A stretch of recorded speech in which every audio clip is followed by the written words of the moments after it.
So boys and girls, one of the things a good reader does is they visualize as they read. Now, you use your senses to create pictures in your mind. So with your eyes, you think, what do I see in my mind as you read? You create pictures. You think about, what would I smell? You're reading a story that takes place maybe in the mountains. You would think, what does it smell like in the mountains? You think about that crisp mountain air. You think about the flowers you might smell. You think about, what would I hear? You might think about, what would you hear in the mountains? What would you hear? Yes. Birds. You would hear birds. What else could you hear? You would hear the wind. Yes. You would hear maybe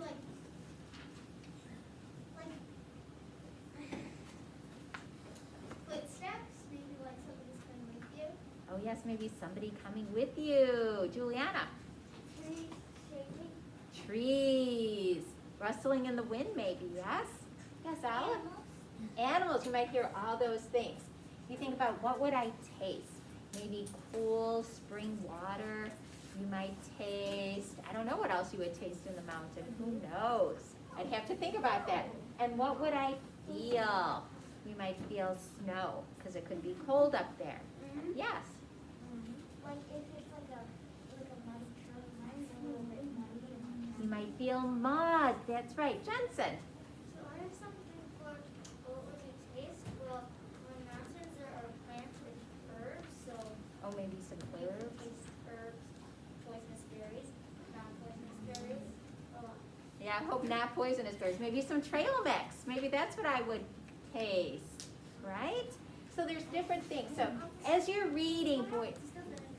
Oh, Teddy, do you have something? You might feel the wind. You would feel the wind because it could be windy up there. I'm also thinking that maybe if I'm in Switzerland or something, I might hear bells and the goats or the sheep that they have there, all sorts of things. I'm getting all sorts of cool pictures in my head. I'm visualizing all sorts of different things. So I'm seeing all sorts of different things. I'm imagining things. I'm hearing things. So I'm getting a whole picture in my head. And that's what you do when you're reading. You get all these pictures. So as we read our story, I want you to be visualizing. I want you to be thinking about what you would hear, what you would see, what you would taste, what you would smell. What would it be like to be in our story? Okay? That's always fun to do. Now today, boys and girls, we are going to be reading the Saga of Pecos Bill. Now this genre is different than any other genre we have read, and that is because it is a drama or a play. A drama is another word for a play, and that is a story that can be performed for an audience. Now plays, always at the beginning of the play, they have the cast of characters. The cast are the characters who are in the play. And authors of plays tell the story through the plot of the story, or the plot of the play. Authors of plays often tell the story in chronological order, or the order in which the events happen. So we're familiar with chronological order, aren't we, boys and girls? Yes. Because that is the sequence in which something happens. They tell them in an order. And then plays are made up with, we have lines of dialogue. Dialogue are the words a character speaks. That is the dialogue, the lines that the characters speak, the words that are coming out of their mouth. Now, boys and girls, here's what I want you to do. I want you to think about the title and the genre of this text. This play is based on a tall tale. A tall tale, does anybody know what a tall tale is? What's a tall tale? What's a tall tale, Thomas? It's a not true story. That's right, they're not true. About Pecos Bill. What do you know about tall tales? What would you like to learn? Write your response. So what do you know about tall tales? Jensen? Sometimes they're fake, Sometimes they're fake and sometimes they're true. What do you know, Teddy?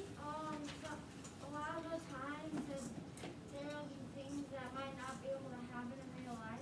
There are a lot of the time there are things that cannot happen in real life. Clark. They're there to entertain us. Yes. It's kind of like Jack and the Beanstalk, because that's a fantasy, and tall tales, they can't be true. They can't be true. So here's what I want you to do, boys and girls. I want you to write down something you know about tall tales, and you've given me things about tall tales, and I want you to write what you would like to learn about tall tales. What would you like to learn about tall tales? So we've already named some things about tall tales. People have said they're not true.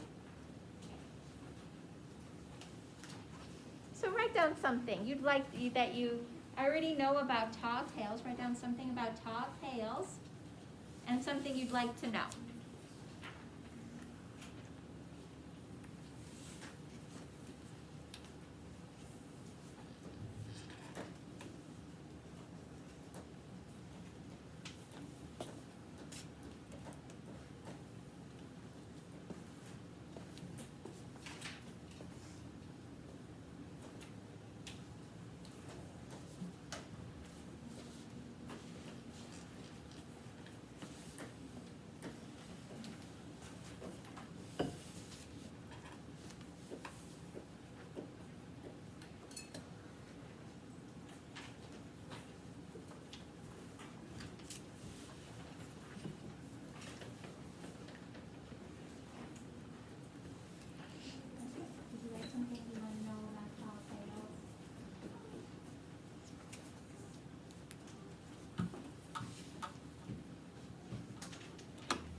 And here's what we have here. It says, the characteristics of tall tales. Pecos, Texas is named after the tall tale character Pecos Bill. Tall tales are exaggerated stories that are hard to believe. A tall tale may be based on a real event, but over time the hero gets stronger, taller, or more amazing. Tall tales are often funny because the reader never knows what to expect. Tall tales are a type of American folk literature. They may have had their start when pioneers had storytelling contests around the campfires. Each storyteller tried to make the story more outrageous. Popular tall tale characters include Pecos Bill, Johnny Appleseed, Paul Bunyan, and John Henry. Who here has ever heard of Pecos Bill before? Okay. Who's heard of Johnny Appleseed?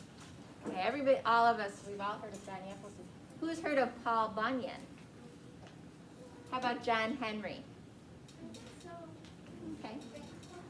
So you're going to learn more about Pecos Bill. So,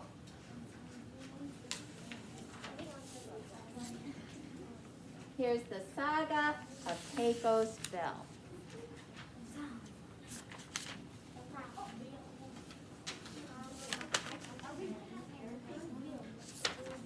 Well, for now, we're just listening to it.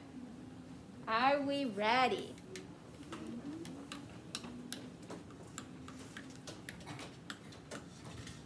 Staging. The four narrators should all be seated on stools or high chairs. They should each have their scripts on a music stand or lectern. The other characters, some of whom only have a few lines, may be standing or walking around the staging area. Characters. Narrator 1. Narrator 2. Narrator 3. Narrator 4. Pa. Ma. Cowboy 1. Pecos Bill. Mountain Lion. Cowboy 2. Narrator 1. Now, as you all know, Texas is a pretty big state. In fact, it's the biggest state of them all.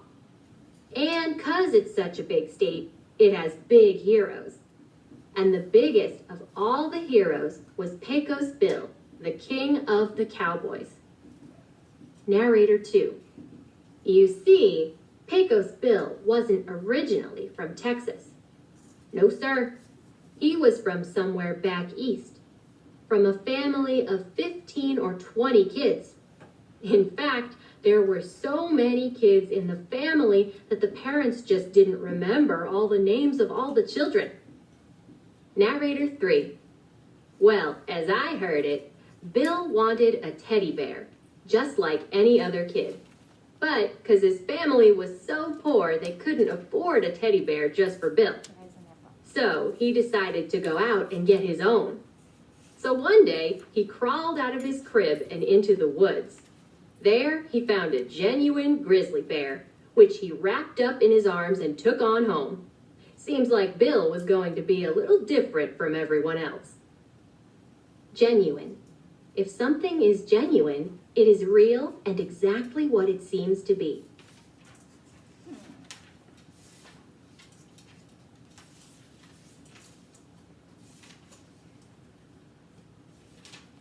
Narrator 4.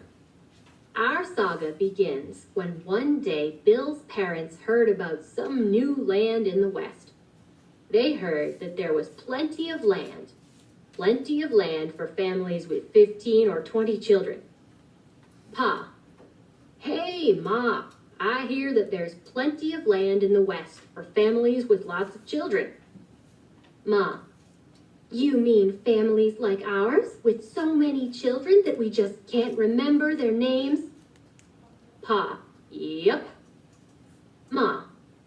Well, why don't we just up and move out to that there west so we can build us a house big enough for all these children? Pa. Sounds like a grand idea. Narrator 1. And so Pa and Ma packed all their children and all their animals in the back of their wagon and headed out for the west. Narrator 2. However, as soon as the wagon went over the state line between Arkansas and Texas, it bounced Bill clean out of the wagon and alongside the road. Okay, so Saga. A saga is a long, detailed story about heroic events. So let me ask you this question. What does the actor playing Pecos Bill do while narrator 2 is talking in line 13? Do you know what he does? Anastasia? The wagon bounces him clean outside the road. Yeah, so he or she acts like he's falling out of a wagon. And what might a baby like Pecos Bill, who can catch a grizzly bear, do when he falls out of a wagon? What do you think he might do? What do you think he could do? Logan? Try to catch back up to them. You think he might try to catch up with them? What do you think, Libby? Try to ride on the grizzly bear. Try to ride on the grizzly bear? I don't know. We're going to have to try and read and find out what he does.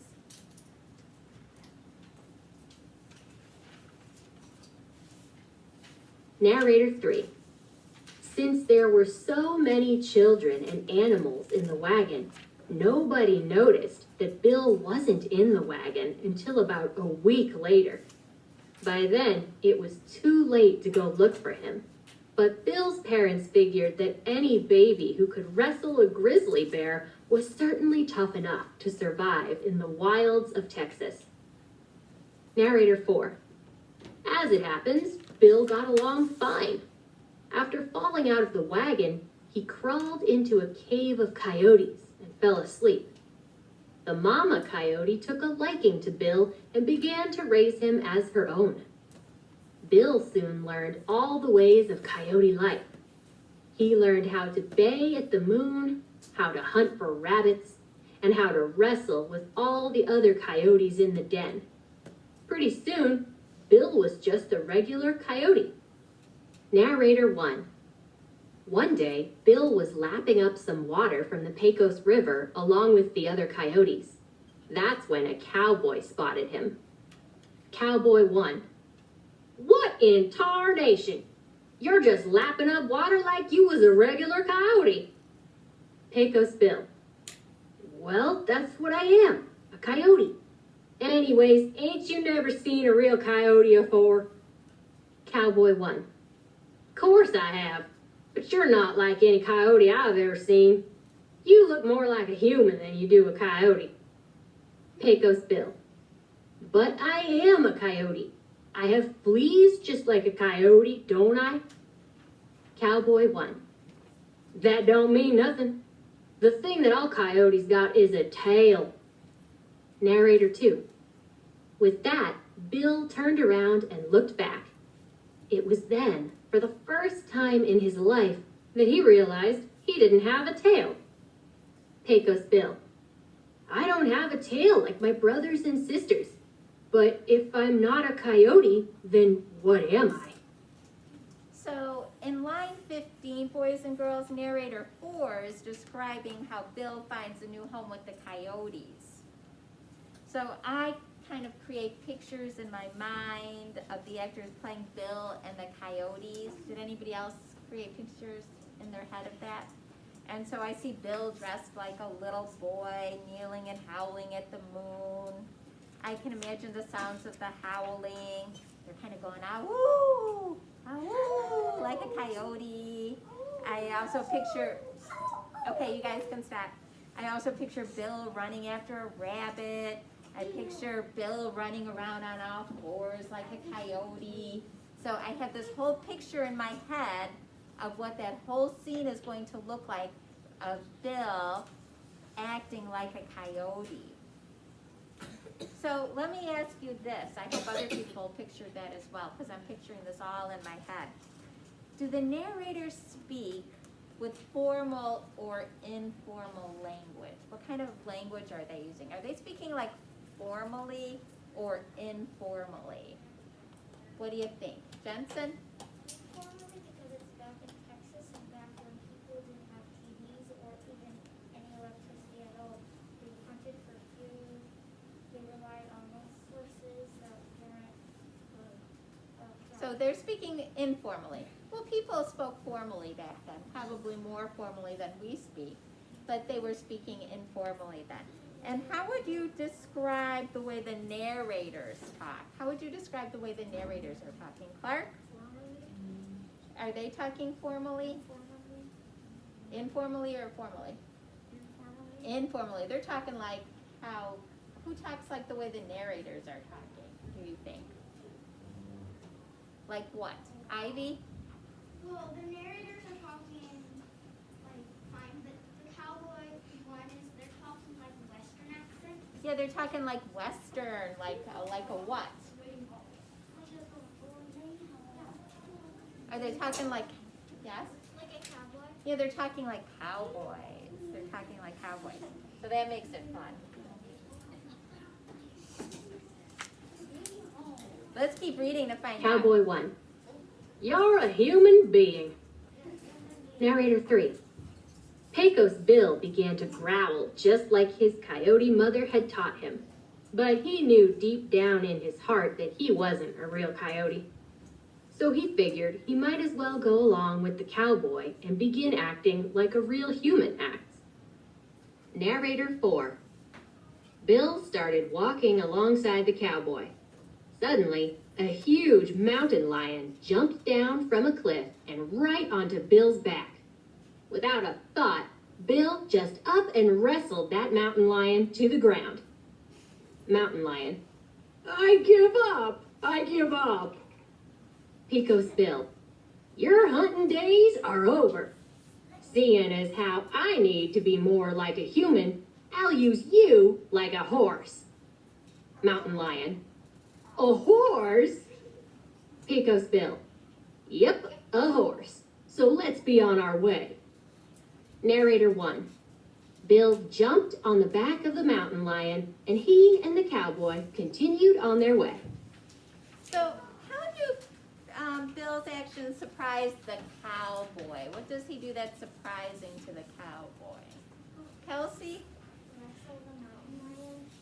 Even before that, what does he do that's surprising? He acts like a what? Not a wolf. A coyote. He acts like a coyote. What does the cowboy tell Bill that surprises Bill?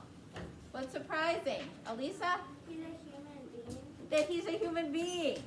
And boys and girls, how might the information about cowboys in this play be different if it was an informational text? How would it be different if this was an informational text? Juliana? He wouldn't be riding the mountain lion. He wouldn't be riding a mountain lion. Ivy? The mountain lion wouldn't be speaking. He wouldn't be speaking. Clark?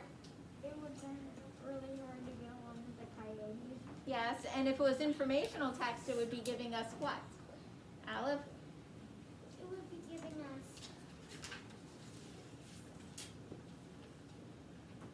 Information about the animals. about cowboys, right? It'd be giving us true information about cowboys. Okay, let's keep reading, because there's some fun stuff that's going to happen that you're going to enjoy. Narrator 2. They hadn't gone but 10 miles when a 10-foot rattlesnake swung out of a cactus plant and down on top of them. Narrator 3. Bill jumped off the mountain lion's back and grabbed the end of that snake. He swung that snake around and around his head. As the snake was spinning round and round, it grew thinner and thinner. It also got longer and longer. By the time Bill was done, that 10-foot rattlesnake was 30 feet long. Narrator 4. Bill coiled up that 30-foot snake just like it was a rope and slung it over his shoulder. From then on, cowboys always carried a rope with them, just like Pecos Bill carried a 30-foot snake with him wherever he went. Coiled.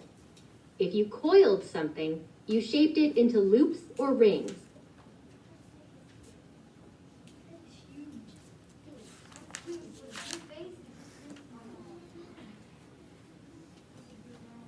Narrator 1. After that, Bill and the cowboy rode on until they got to the ranch alongside the Pecos River. The other cowboys didn't know what to make of Bill, riding his mountain lion and carrying a snake wrapped across his shoulders. But I guess they could see that he was a good man, so they figured he'd be a good cowboy too. Pecos Bill.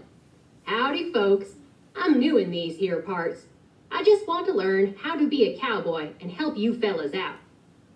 Cowboy 2. Well, friend, you're welcome to stay as long as you want. We're always looking for new help, seeing as we have the whole state of Texas to take care of and lots of cattle to keep an eye on. Pecos Bill. I appreciate that. By the way, what would you like to have me do now? Cowboy 2. Well, I don't think it's anything you can help us with. See, we're just in the biggest drought that Texas ever had. We ain't had no water for months and months now. So boys and girls, how can you visualize what happens when Bill uses the snake like a rope? How can you visualize that? What do you visualize happening during that? That whole scene there. What do you visualize happening? What do you visualize happening? Avery? That he's like, since they don't have a rope, they're using the snake that they have. So he's like going like that so that the snake can kind of help them catch something. Okay. What do you visualize? Like when he's got that snake and they're on the stage, what do you visualize it like? Juliana? It whirls around like a tornado. Okay. What do you visualize, Alex? I imagine someone with a rope, and then I replace that rope with a snake. With the snake? Jensen? I imagine them using rubber snakes as the thing, and they pull out a different snake, longer snake, to make it bigger than a real snake. So it doesn't look like it's going out with a snake. Ivy? I like see my head Pecos Bill and the mountain lion. I visualize him getting off the mountain lion, seeing the snake, and swirling the snake around and getting off the mountain. So yeah, I kind of visualize somebody standing there. The actor who plays Bill is standing there with this like fake snake, and he's whirling it around his head. And I could hear maybe some snake hissing sounds. And it makes a whirring sound as Bill is whirling it over his head.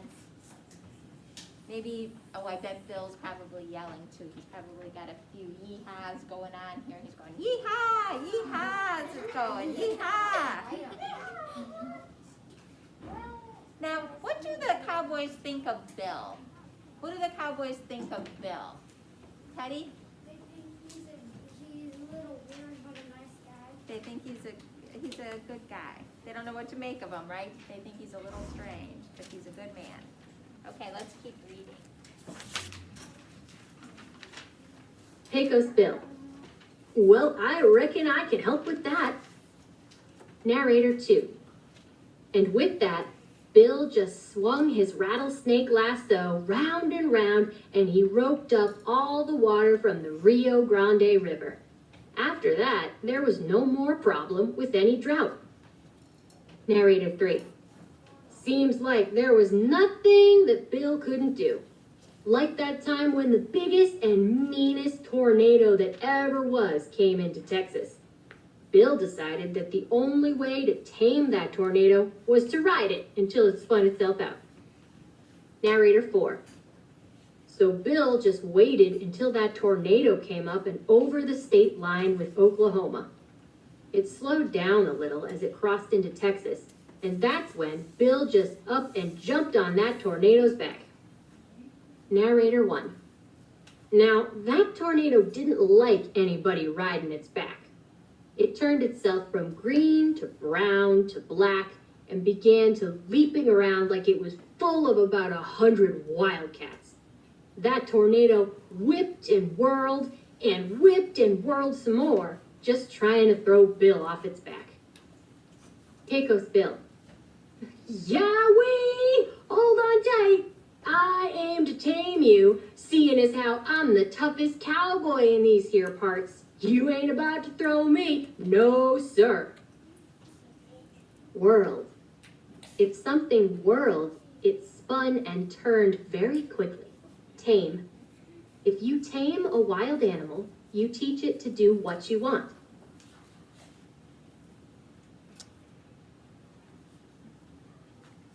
Narrator 2.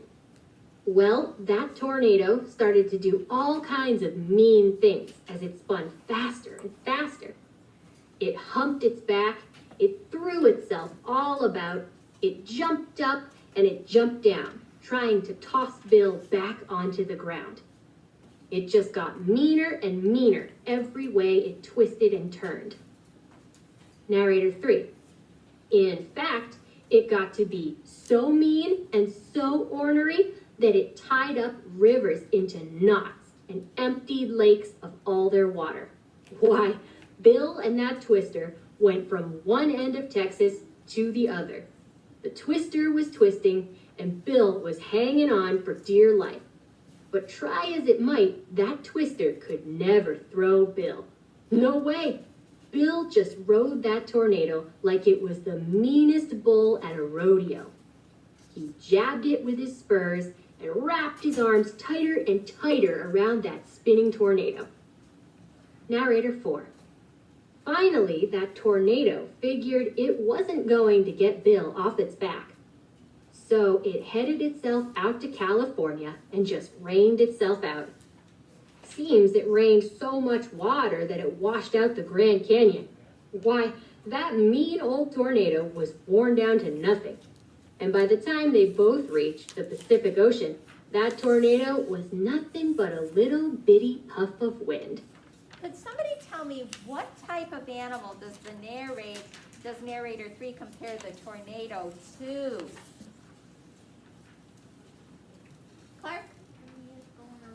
The meanest bull at a rodeo. Narrator 1. When Bill fell off, he hit the ground so hard that the ground just sank right below sea level. Folks in those parts now call that part of California Death Valley. Pecos Bill. There! That should teach those tornadoes a thing or two. Narrator 2. When Bill got back to Texas, he started to clean up the mess he and that tornado made. Narrator 3. When he first climbed on the back of the tornado, Texas had been covered by forests of trees. But now all the land had been swept clean of every single tree from the full force of that wrestling match between Bill and the tornado. Narrator 4.